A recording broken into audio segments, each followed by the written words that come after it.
Hello friends, आज हम लोग फिर देखने वाले हैं बिहार स्पेशल करंट अफेयर्स जो 67वीं बीपीएससी सीडीपीओ और बिहार दरोगा के लिए अति महत्वपूर्ण रहने वाला है। ठीक है, चलिए हम लोग इसमें स्टार्ट करते हैं। आज का पहला सवाल, बिहार के मुजफ्फरपुर जिले के किस प्रखंड में राज्य का पहला टॉयलेट क्लिनिक खोला जाएगा। देखिए, ये बिहार स्पेशल करंट अफेयर्स है। निश्चित रूप से ये 67वीं बीपीएससी सीडीपीओ और बिहार दरोगा का जो एग्ज़ाम होने वाला है उसके लिए रामबाण साबित होगा। ठीक है, ए नंबर ऑप्शन देखिएगा औराई, बी कुरनी, सी कटरा और डी इनमें से कोई नहीं। तो इसका सही आंसर क्या हो जाएगा? बी कुरनी, यानी इसका सही आंसर हो जाएगा बी कुरनी सही होगा। यानी बिहार के मुजफ्फरपुर जिले के कुरनी प्रखंड में पहला टॉयलेट क्लिनिक खोला जाएगा। ठीक है, तो इसका सही आंसर क्या हो गया? कुरनी हो गया। ठीक है, नेक्स्ट हम लोग देख लेते हैं। नेक्स्ट देखिएगा, शिक्षा के क्षेत्र में परिवर्तन के संदर्भ में नीति आयोग द्वारा जारी की गई आकांक्षी जिलों की रैंकिंग में बिहार के कितने जिले शीर्ष 5 में है? ए ऑप्शन है 2, बी 3, सी 4 और डी 5। तो इसका सही आंसर क्या हो जाएगा? अच्छी स्थिति में, यानी 4 जिले हैं, यानी सी नंबर ऑप्शन बिल्कुल सही है। यानी ये नीति आयोग द्वारा जारी की गई आकांक्षी जिलों की रैंकिंग में बिहार के कितने जिले शीर्ष 5 में है? तो इसका सही आंसर होगा सी, यानी 4 जिले हैं। ठीक है, चलिए नेक्स्ट हम लोग देखते हैं तीसरा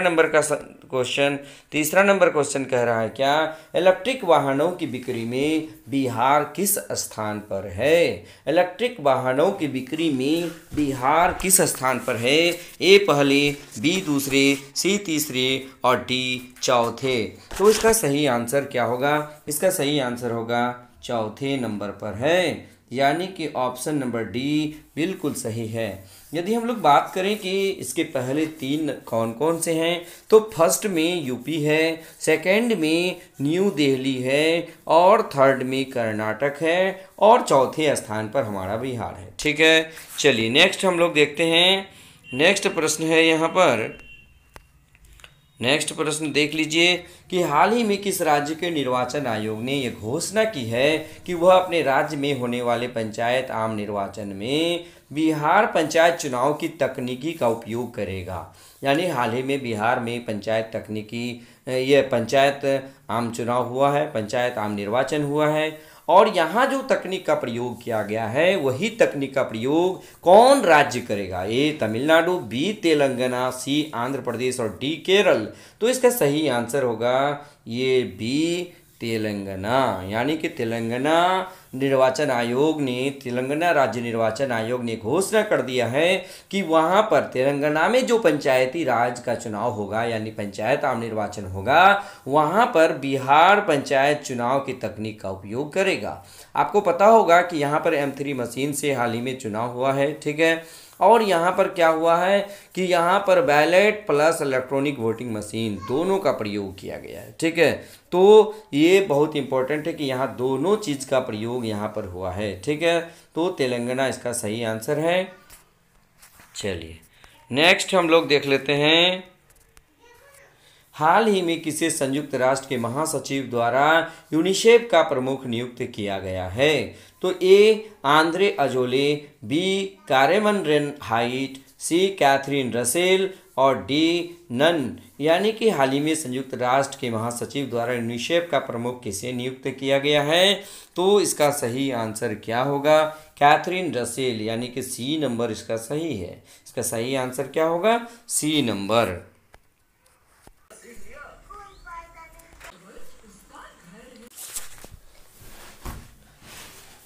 तो हाल ही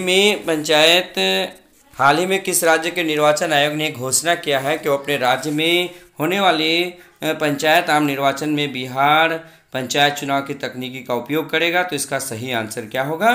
तेलंगाना हुआ। यानी कि हाल ही में जो बिहार में पंचायत चुनाव हुआ है तो इसमें कौन से मशीन का प्रयोग किया गया है? तो M3 नहीं, M2 मशीन का प्रयोग किया गया। आप इसको कंफर्म कर लीजिए कि इस प्रकार के मशीन का प्रयोग किया गया है, M2 मशीन का प्रयोग किया गया है। ठीक है, यानी कि यहाँ पर बैलेट से भी चुनाव हुआ है और जो है इलेक्ट्रॉनिक वोटिंग मशीन से भी हुआ है। 2 पद का चुनाव वोटिंग ये बैलेट पेपर से हुआ है, पंच और सरपंच का। बाकी जिला परिषद, मुखिया, वार्ड मेंबर और पंचायत समिति, ठीक है, इसका जो निर्वाचन हुआ है वो किससे हुआ है? वोटिंग मशीन से। वोटिंग मशीन फिर से एक बार सुन लीजिए, 4 पद का चुनाव वोटिंग मशीन से हुआ है। जैसे देखिएगा, सबसे पहले आप देखिए वार्ड मेंबर, मुखिया, पंचायत समिति और जिला परिषद। और जबकि पंच और सरपंच का जो चुनाव हुआ है ये किसके माध्यम से हुआ है? बैलेट पेपर के माध्यम से हुआ है। ठीक है, तो हमारे बिहार पंचायत चुनाव की तकनीकी का उपयोग कौन सा राज्य करेगा? तेलंगाना करेगा, ये घोषणा कर दिया है। ठीक है, चलिए नेक्स्ट क्वेश्चन हम लोग देखते हैं। इसके पहले हम लोग देख लिए, लेकिन कुछ अब यहाँ पर देख लीजिएगा।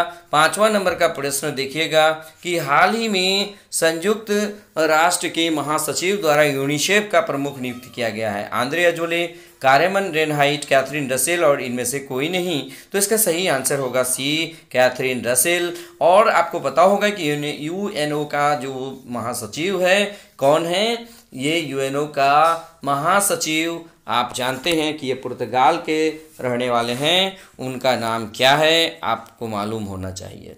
उसका नाम है एंटोनियो गुटेरेस। एंटोनियो गुटेरेस ने कैथरीन रसेल को यूनिसेफ का ये प्रमुख नियुक्त किया है और इसका हेडक्वार्टर भी न्यूयॉर्क के अंदर है। ठीक है, उसके बाद देखिएगा 6ठा नंबर का प्रश्न, ऊर्जा मंत्रालय द्वारा आज़ादी के अमृत महोत्सव के तहत ऊर्जा संरक्षण सप्ताह कब से कब तक मनाया जा रहा है? ए 7 दिसंबर से 13 दिसंबर, बी 8 दिसंबर से 14 दिसंबर और सी 6 दिसंबर से 12 दिसंबर और डी इनमें से कोई नहीं। तो इसका सही आंसर होगा 8 दिसंबर से 14 दिसंबर, यानी कि ऑप्शन नंबर बी बिल्कुल सही है।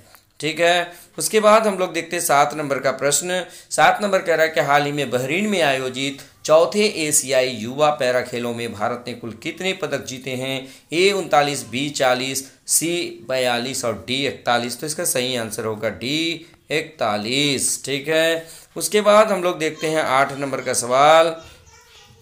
8 नंबर का सवाल है, 9 दिसंबर 2021 को नीति आयोग ने जम्मू कश्मीर में कितने अटल टिंकरिंग लैब स्थापित करने की घोषणा की है? ए 2000, बी 1000, सी 4000 और डी 5000।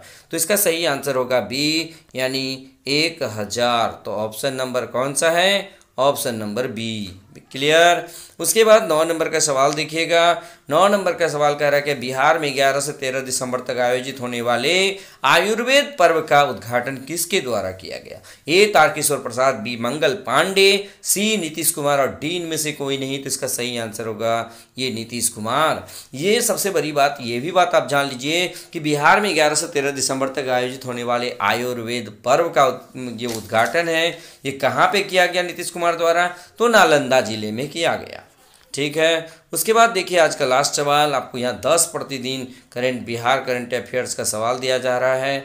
आज का 10वां सवाल देखिए। हाल ही में किस वैज्ञानिक ने यंग जियो स्पेशल साइंटिस्ट का पुरस्कार जीता है? ए रूपेश गोयल, बी श्रीधरन देवराजन, सी मनीष जैन और डी तन्मय दास। तो इसका सही आंसर होगा रूपेश गोयल, यानी कि इसका ए नंबर ऑप्शन सही है। ठीक है, इसका नाम एक्चुअली रूपेश गोयल